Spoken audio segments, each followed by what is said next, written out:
Hey everyone, Corker here, welcome back to the channel. Today we're getting hands on with a slightly modified G&G Firehawk M4 airsoft rifle. I'm going to show you how to fully disassemble and then reassemble this bad boy step by step. Whether you're doing maintenance or just curious about what's inside, this one's for you. Enjoy. Let's start off with the externals. We're removing the stock first. Hold the adjustment lever all the way down and slide it off. Keep an eye on the wires if you're rear wired. Next we unscrew the silencer. The previous owner installed a longer barrel and fitted this silencer. Next up, the upper receiver. Pop the two body pins and slide it off. If your M4 has tight pins, use a small punch tool or in my case, a screwdriver. Now you can slide out the barrel and the hop-up unit.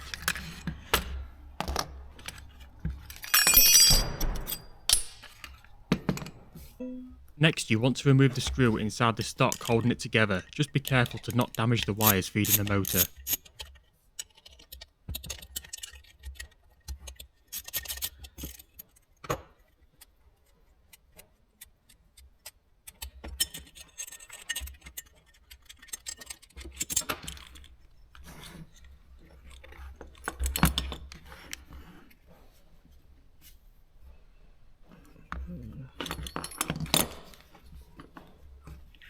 Next, pop the pin out of the body and undo the screw.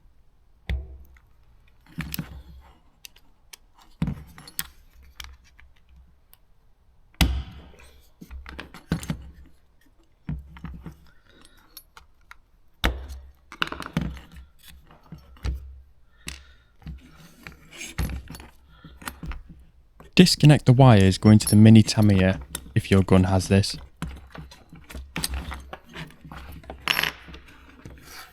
Here we want to remove the magazine release latch. Just watch out when you unscrew the button as there is a spring underneath.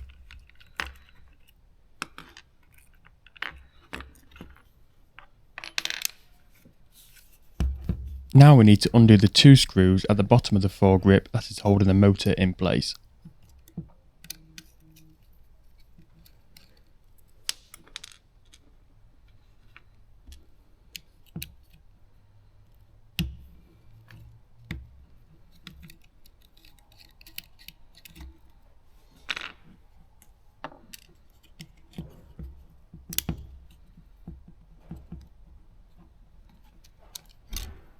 With the motor disconnected and placed to the side, there is another two screws inside the foregrip. Once undone, the foregrip will slide off, then the body will follow.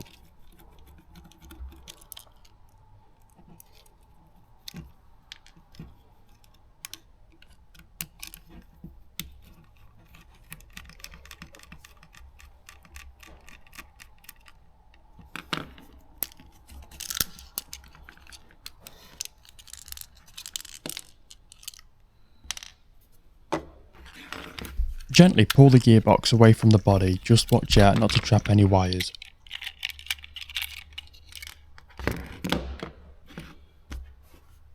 I'm going to crack open the gearbox, just to show you what's inside. Next, take half a dozen screws out from the side. Don't worry though, I'll fast forward through this bit.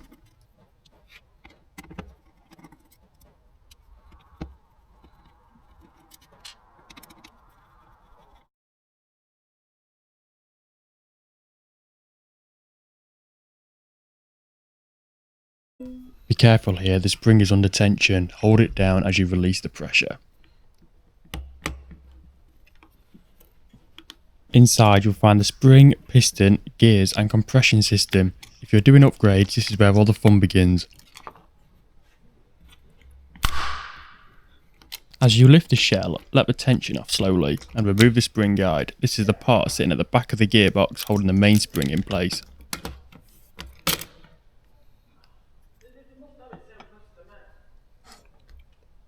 Here I am just removing some of the gears and placing them to the side.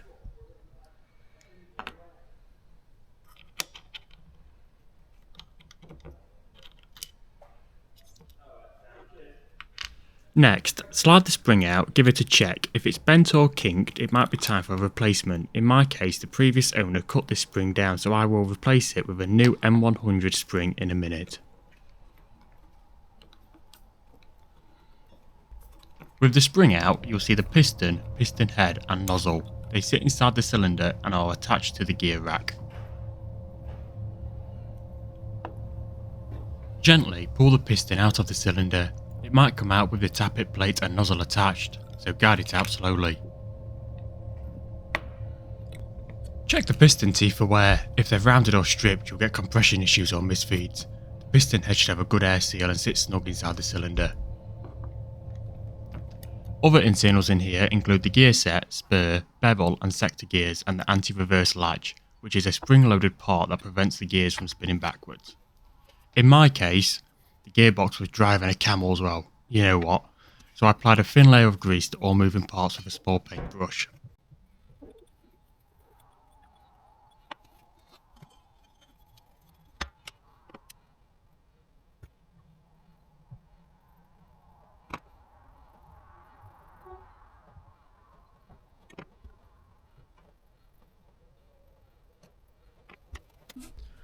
Reassembly is basically the reverse, but it can be fiddly. Starting by setting the tappet plate, nozzle and cylinder group in place. Then position the piston so its teeth align with the sector gear.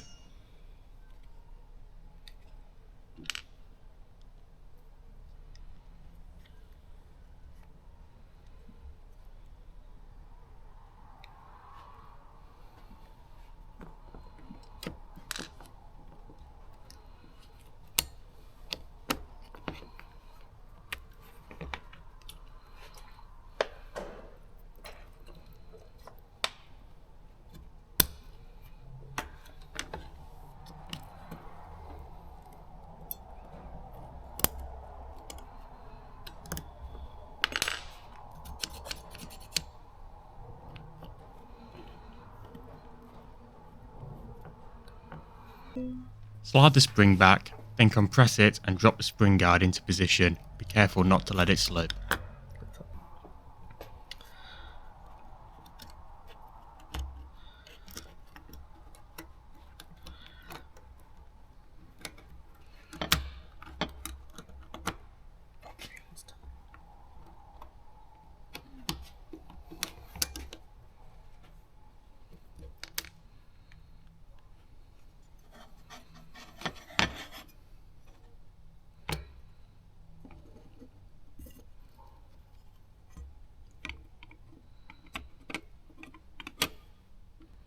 Hold everything down as you place the gearbox shell back on top. Once the shell is seated evenly, reinsert the screws around the edge.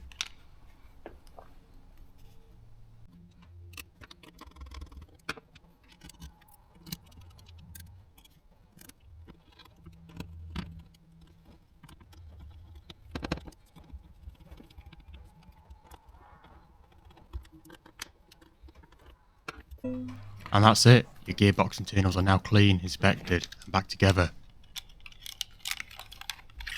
We're going to now slide the gearbox back into the body and pull the wires through the back.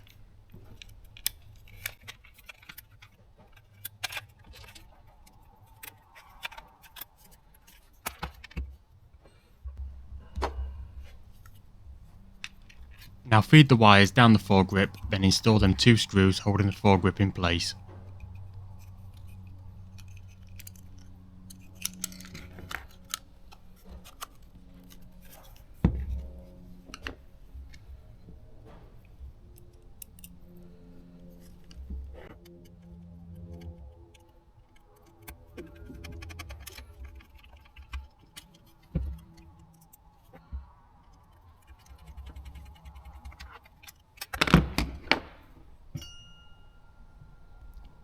Next up, we're installing the motor. If you're feeling a bit stubborn, add a touch of grease to smooth things out. Nothing wrong with a little mechanical pampering. Slide her in nice and easy, reconnect the wires to the contacts and then lock it down with the plate and the 2 screws.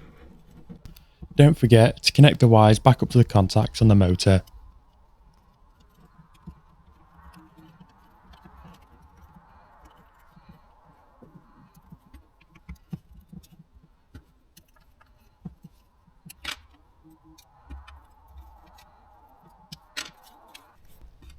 Now let's pop in the magazine release lever and spring. Once they're in place, tighten everything down with a screw. Easy does it, no flying springs today.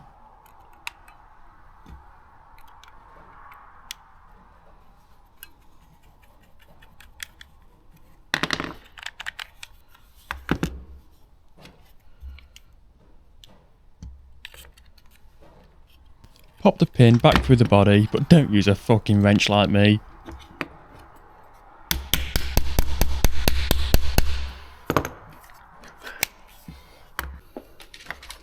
Now we're putting the buffer tube back on. Line it up, connect the wires back together, then drop the screw down the centre of the tube and tighten it up. Nice and snug, like it was never apart.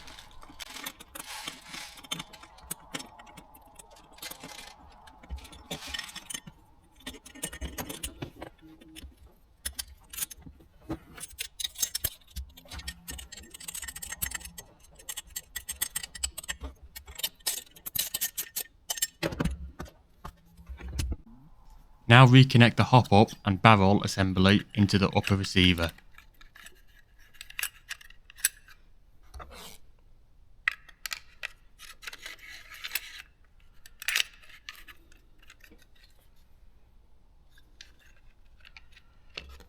And then slide the upper receiver back onto the body and pop the pin back through to lock it in place.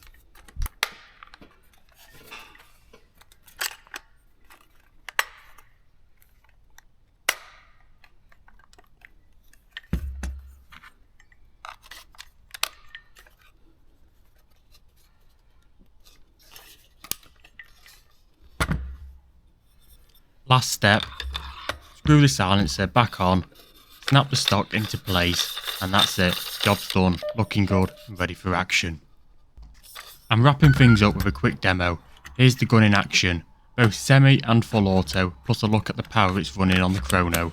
If you enjoyed the video, please hit that subscribe button, it really helps the channel grow, and make sure to come back for loads more teardown videos coming soon. Got any questions, drop a comment below and I'll do my best to help you out. Cheers, all the best.